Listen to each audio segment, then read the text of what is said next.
Чего же это лето так скоротечно, насладиться бы моментом, любовь по венам растворяются мгновения.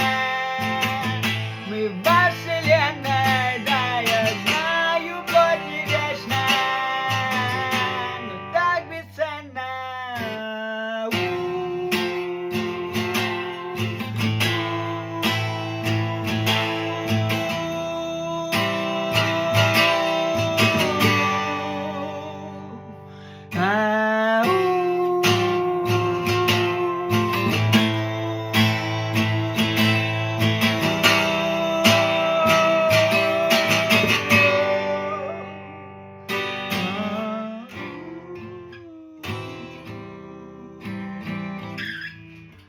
Второй куплет в процессе, бридж уже написан.